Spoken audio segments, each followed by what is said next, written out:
He didn't ask for trouble. He asked for help. A young black man, cornered by a system that never saw him as equal, made a desperate plea to the one person who could change everything, a billionaire with the power to rewrite his fate. But what he got wasn't justice. It wasn't mercy. It was something far more devastating. This isn't just a story about wealth and race. It's about the silence that speaks louder than words, and the moment a man realizes the world was never built for him. What the billionaire said will stay with you long after this video ends, because once you hear it, you can't unhear it. Jalen was 22, quiet, brilliant, and invisible to most. He worked nights at a local warehouse, stacking boxes heavier than his dreams, saving every dollar to finish school. His mother called him her miracle, the kid who never complained, never got into trouble, and always came home. Every night, he took the same route, past the shuttered gas station, under the flickering street lamp, and across the bridge where the city forgot to fix the potholes. It wasn't much, but it was his routine, his rhythm, his peace. Until one night, everything changed. That evening, Jalen had just clocked out. His hoodie was damp from the rain, his backpack slung low. He was texting his brother about dinner, fried chicken and cornbread, their Friday ritual.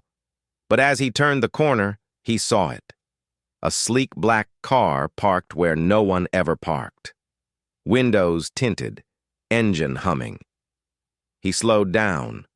The car didn't move. Jalen felt it before he understood it. That tightening in the chest, that ancient instinct passed down through generations, telling him something wasn't right. He kept walking. The car pulled forward. It wasn't the first time he'd been watched, followed, judged. But this felt different. This wasn't a glance. It was a gaze. And behind that gaze was power, money, influence, a billionaire. Jalen didn't know his name, yet. Didn't know the headlines he'd one day spark. Didn't know that this moment, this silent exchange on a rainy street, would unravel everything he thought he knew about justice, dignity, and the cost of asking for help. Because sometimes, the most dangerous thing a black man can do is speak. Jalen didn't run. He didn't speak. He just kept walking, hoping the car would disappear like a bad thought.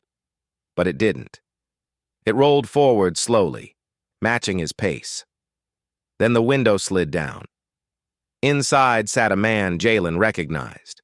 From news clips and billboards, the billionaire philanthropist who'd built schools, funded scholarships, and preached equality from podiums. He was smiling, but it wasn't warm. It was the kind of smile that made you feel small. "Hey," the man called out. "You need something?" Jalen hesitated. He didn't want to ask, he didn't want to beg. But he was tired. Tired of being invisible. Tired of pretending he didn't need help. "I'm trying to finish school," Jalen said. "I just need a little support, a grant, anything." The billionaire nodded slowly like he was considering it. Then he laughed. "You think I give handouts to everyone who asks?" Jalen's heart sank. "I'm not asking for a handout," he said quietly. "Just a chance." The man leaned out the window. "You know how many kids like you I've helped? Hundreds, thousands. But you don't even have a story. You're just another face in the crowd." Jalen felt the sting, not just from the words, but from the truth behind them. He wasn't a headline. He wasn't a tragedy. He was just real. And that wasn't enough. The car pulled away, but the damage was done. That night, Jalen posted about the encounter, not to shame the billionaire, just to speak, to be heard. The post went viral, thousands of comments. Some called him entitled, others called him brave. But the billionaire? He responded with a press release. "While I support education and equality," it read, "we must be careful not to reward mediocrity or victimhood." Jalen's inbox flooded. News outlets wanted interviews. Activists wanted to march. But Jalen didn't want fame. He wanted dignity. Then came the threats, anonymous messages. Stop whining. Play the game. Know your place. Jalen's world shrank. His job let him go. Too much attention, they said. His landlord asked him to move. Bad for business. All because he asked. All because he spoke. And just when he thought it couldn't get worse. He got a call from the billionaire's office, an invitation to meet, to talk, to clear the air. Jalen didn't know what to expect. An apology, a second chance, or something else entirely. He showed up the next morning, pressed shirt, shaky, hands. Security escorted him through glass doors and marble halls. And then he saw him, the billionaire, waiting, smiling. But this time, the smile was colder. Jalen sat across from the billionaire in a room that smelled like polished wood and old money. No cameras, no press, just two men, one asking for dignity, the other holding the power to grant or deny it. The billionaire leaned back, fingers steepled. "I read your post," he said. "You stirred up quite a storm." Jalen nodded, unsure what to say. "I brought you here," the man continued, "because I want to teach you something."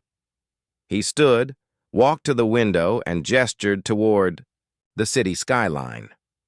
"You see all that? I built it, not by asking, by earning." Jalen's jaw tightened. "I work, I study. I've earned everything I have." The billionaire turned, eyes cold. "No, you earned attention, sympathy, but not respect. You weaponized your story. That's not strength. It's manipulation." Jalen felt the words like punches. He had come here hoping for understanding. Instead, he was being dissected. "You want help?" the man said. "Then stop playing the victim. Be exceptional. Be undeniable." Jalen stood.